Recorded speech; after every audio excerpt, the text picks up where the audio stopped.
welcome to our second virtual XMA lesson. I hope you enjoyed the first one. So as usual, before we get started today, make sure you're practicing in an open area.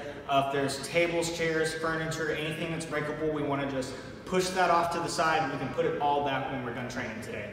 Especially because we're going to be warming up with our cartwheels, so you're definitely going to need a good bit of open space for this. Now, getting right into it, if you don't remember how to do the cartwheels, pause this video real quick. We have a tutorial video we put up with Mr. Vihan. Go watch that real quick, practice your cartwheel, come right back to this video. We're not going anywhere.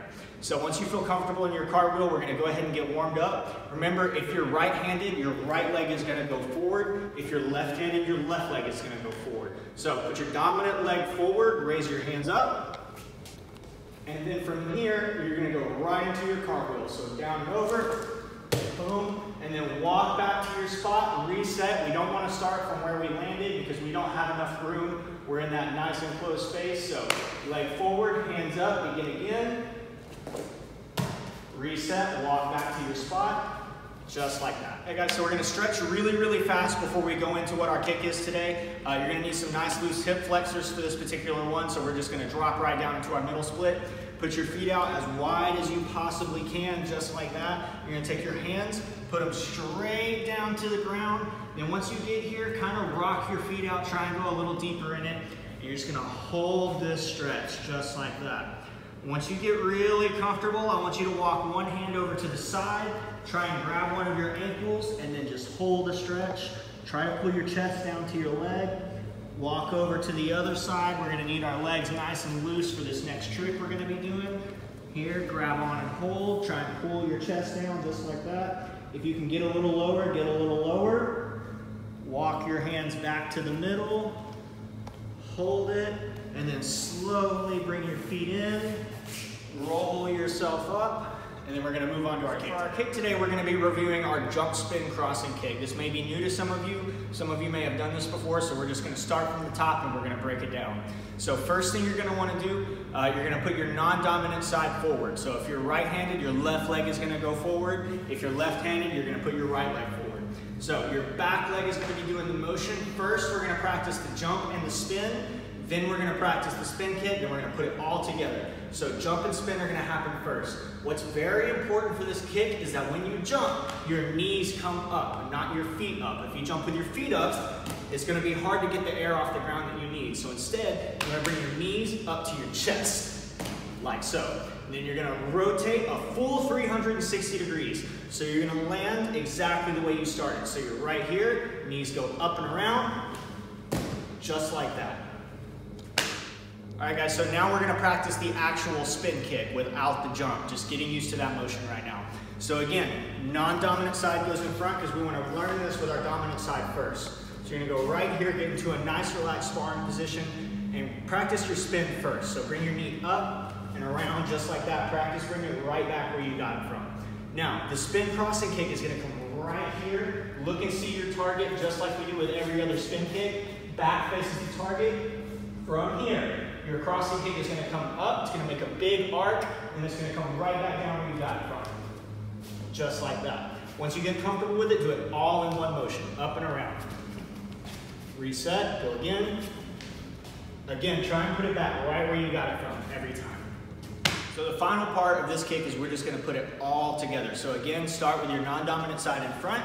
You're going to do that big jump motion with your knees up. When your back faces here is when you're going to start to open up just one of those legs, only the back one. Open it up into the crossing kick. You're going to try and land on both of your feet at the same time. So start here, jump knees up, rotate, crossing kick, land right back where you started. Just like that. And get low before you do this. Keep your knees nice and bent, up and around. Now, bad habit you don't want to get into is double jumping. Okay, a lot of people think that helps them jump higher. It's just an illusion. Don't fall into that.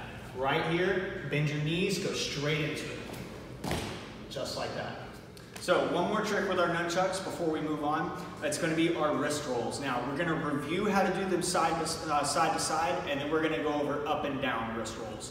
So these are a little bit different. You're going to start, again, holding one end of the chucks, letting the other one hang. You're going to bring your arm across your body to start with. Okay, now from here, you're gonna swing it across this motion, just like that. So start with your arm crossing your body and then bring it open. But you wanna stop your hand in the middle and open your fingers. So the rope or the chain, whichever type of chucks you're using, will wrap around the back of your hand and the chuck will fall into your hand. You're gonna wanna wrap your fingers down and catch them both. Let me show you what I'm talking about.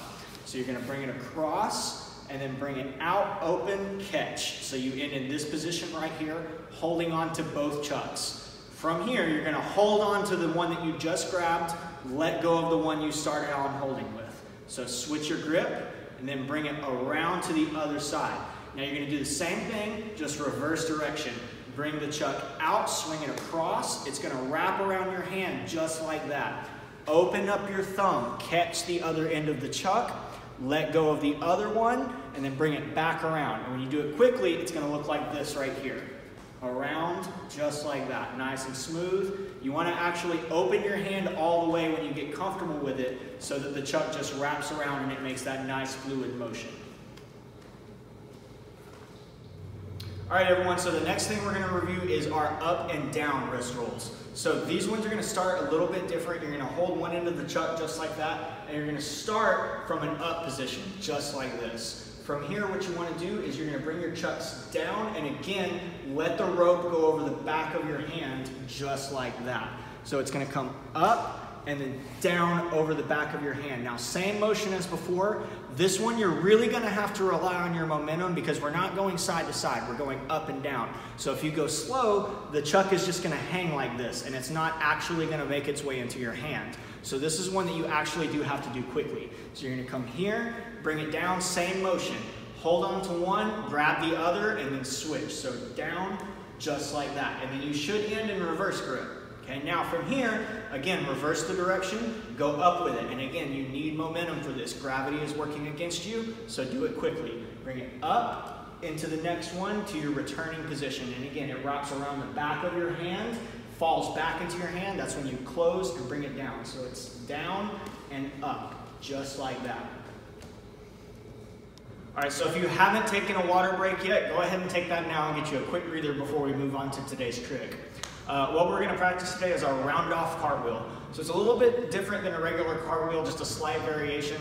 So normal cartwheel, you end, one foot comes down and then the other. With the round off, both of your feet are gonna come down together.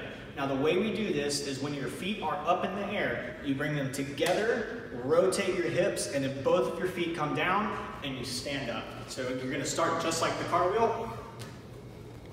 Then you're just gonna go into it, and remember, when you're at the top of your cartwheel, you're gonna rotate your hips similar to what we do in a double action round kick, and you're gonna bring both feet down at the same time, so it's here.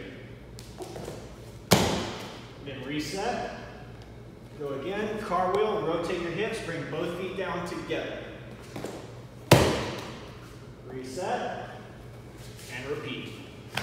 All right, so the final part of our lesson is going to be our strength conditioning.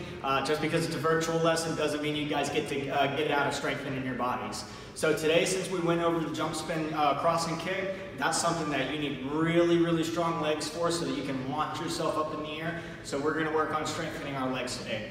So for me, I'm going to be using this heavy bag here behind me. You guys just use a wall, anything that you can lean up against that's not going to fall. So what you're going to do is you're going to put your back up against it, just like this until you're touching it, and then from here what I want you to do is walk your feet out a little bit, just like that, until it feels like you're leaning backwards. Then from here, you're just going to bend your knees and start sitting down until you're totally flat, as if you're sitting in a chair, just like that. You can put your hands in guard, you can cross your arms, or you can put your hands out in front of you. What I don't want you to do is rest your hands on your legs. Okay, that's cheating. So one of these three right here, you're going to hold it for 1 minute, then I want you to come up and rest, then you're going to go down for 1 more minute, come up and rest, then 1 final minute, and then you're done. All right, so thank you for training with me today, guys. Last thing we're going to do before we dismiss is I want to throw down another challenge for you guys with a little bit of a better prize for this one. So since we went over our side-to-side wrist rolls today, here's your challenge. I want to see how many of those you can do in 30 seconds. Each time you successfully pass it from one hand to the other, that's going to be one. So here's the rules. Again, it has to be 30 seconds. If you drop it, just pick it back up, start back wherever you left off. If you were at 9, just pick it back up, start at 9, count from there. Now, the only rule is the timer has to be visible in the video. So I have Mr. Arash timing me here today.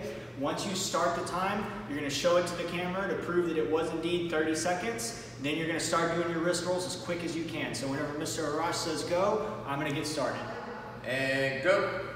1, 2, 3, 4, 5, 6, 7, 8, 9, 10, 11, 12, 13, 14, 15, 16, 17, 18, 19, 20, 21, 22, 23, 24, 25, 26, 27, 28, 29, 30, 31, 32, 33, 34, 35, 36, 37, 38, 39, 40, 41, 42. Time. All right, so we'll call that 41. That's the number to beat, everybody. So again, timer has to be visible. Get your number as high as you can. Whoever has the highest number within 30 seconds, we're going to give you a free pair of demo chucks. Those are the really, really nice ones. So send in your video, post it to Facebook, Instagram at Lassie Martial Arts Academy. Email it into us at lassie@lassiemartialarts.com. You have until Friday, March 27th to get your video in. We're going to review it, see who had the highest number. And on Saturday, during our next virtual XMA lesson, we're going to announce who won and when you can come pick up your prize. Thank you, everyone. Stay safe. Enjoy your weekend.